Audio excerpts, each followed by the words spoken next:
ಮಾರಿಕೊಂಡರು ಬೇಕೇ ಬೇಕು ನ್ಯಾಯ ಬೇಕು ಬೇಕೇ ಬೇಕು ನ್ಯಾಯ ಬೇಕು ಅಯ್ಯಯ್ಯೋ ಅನ್ಯಾಯ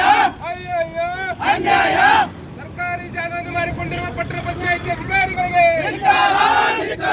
ಸರ್ಕಾರಿ ಜಾಗವನ್ನು ಮಾರಿಕೊಂಡಿರುವ ಪಟ್ಟಣ ಪಂಚಾಯಿತಿ ಅಧಿಕಾರಿಗಳಿಗೆ ಎಲ್ಲೋವರೆಗೂ ಹೋರಾಟ ಎಲ್ಲಿವರೆಗೂ ಹೋರಾಟ ಎಲ್ಲೋವರೆಗೂ ಹೋರಾಟ ಕರ್ನಾಟಕ ರಕ್ಷಣಾ ವೇದಿಕೆಗೆ ಕರ್ನಾಟಕ ರಕ್ಷಣಾ ವೇದಿಕೆಗೆ ಸರ್ಕಾರಿ ಜಾಗವನ್ನು ಮಾರಿಕೊಂಡಿರುವ ಪಟ್ಟಣ ಪಂಚಾಯತ್ ಅಧಿಕಾರಿಗಳಿಗೆ ಸರ್ಕಾರದ ಆಸ್ತಿಗಳನ್ನು ಮಾರಿಕೊಳ್ಳುತ್ತಿರುವ ಪಟ್ಟಣ ಪಂಚಾಯತ್ ಅಧಿಕಾರಿಗಳಿಗೆ ಸರ್ಕಾರದ ಆಸ್ತಿಗಳನ್ನು ನುಂಗಿ ನೀರು ಪಟ್ಟಣ ಪಂಚಾಯತ್ ಅಧಿಕಾರಿಗಳಿಗೆ ಸಾರ್ವಜನಿಕ ಆಸ್ತಿಗಳನ್ನು ಮಾರಿಕೊಳ್ಳುತ್ತಿರುವ ಪಟ್ಟಣ ಪಂಚಾಯತ್ ಅಧಿಕಾರಿಗಳಿಗೆ ಬೇಕು ನ್ಯಾಯ ಬೇಕು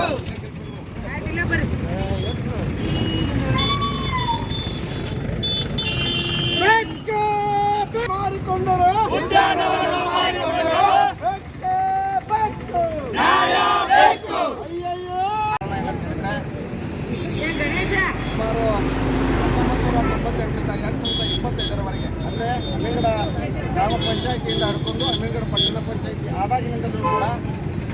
ಸಾರ್ವಜನಿಕವಾಗಿ ಇರ್ತಕ್ಕಂಥ ನಾಗರಿಕ ಜಾಗಗಳಾಗ್ಬೋದು ಮತ್ತು ಉದ್ಯಾನವನಗಳಿಗಾಗಿ ಮೀಸಲಿಟ್ಟಂಥ ಜಾಗಗಳಾಗ್ಬೋದು ಆ ಎಲ್ಲ ಜಾಗಗಳು ಕೂಡ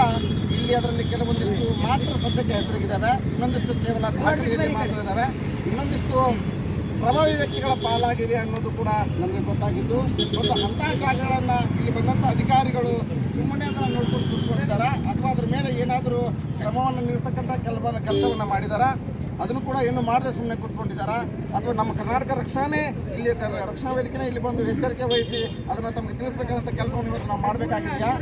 ಅಥವಾ ನಾವು ಹೇಳಿದ ನಂತರನೇ ತಾವು ಉದ್ಯಾನವನಗಳನ್ನು ಹುಡುಕೊಡ್ತಕ್ಕಂಥ ಕೆಲಸವನ್ನು ತಾವು ಮಾಡ್ತೀರಾ? ಈ ಹಿಂದೆ ಬಂದು ತಮ್ಮಲ್ಲಿ ಕೇಳಿದಾಗ ಅಂಕಿ ಸಂಖ್ಯೆಗಳನ್ನು ಕೇಳಿದಾಗ ಕೂಡ ಆ ಕ್ಷಣಕ್ಕೂ ಕೂಡ ತಾವು ಕೊಡಲಿಕ್ಕೆ ತಯಾರಿರಲಿಲ್ಲ. ನಾವು ಹೋರಾಟವನ್ನು ಮಾಡಿಯೇ ಪಡ್ಕೊಳ್ಬೇಕು ಅನ್ನೋದು ಇದು ನಮ್ಮ ದುರ್ದೈವವಾಗಿದೆ. ಹೀಗಾಗಿ ಆದಷ್ಟು ಬೇಗನೆ ಇದಕ್ಕೆ ಸಂಬಂಧಿಸಿದಂತೆ ಈ ವಿಷಯಕ್ಕೆ ಸಂಬಂಧಿಸಿದಂತೆ ತಾವುಗಳು ಕೂಡ ಮುನ್ನೆಚ್ಚರಿಕೆಯಾಗಿ ನಾವು ಕೂಡ ಹೇಳ್ತಾ ಇದ್ದೀವಿ. ಬೇಗನೆ ಆಗದೇ ಇದ್ದ ಪಕ್ಷದಲ್ಲಿ ಕರ್ನಾಟಕ ರಕ್ಷಣಾ ವೇದಿಕೆ ಧರಣಿ ಸತ್ಯಾಗ್ರಹವನ್ನು ಮಾಡುವ ಮುಖಾಂತರ ಈ ಹೋರಾಟವನ್ನು ಪ್ರಬಲವಾಗಿ ಕೈಗೆತ್ತಿಕೊಳ್ಳುತ್ತೆ ಅಂತ ನಾನು ಹೇಳಕ್ಕೆ ಇಷ್ಟಪಡ್ತೀನಿ. ಈ ಹೋರಾಟದ ಕುರಿತು ವಿಕಲ ತಾಲೂಕಿನ ಅಧ್ಯಕ್ಷರಾದ ಮಾದೇಶ್ವರ ಮಾತನಾಡಬೇಕಾಗಿ ಅವರಲ್ಲಿ ಕೇಳ್ಬೋದು.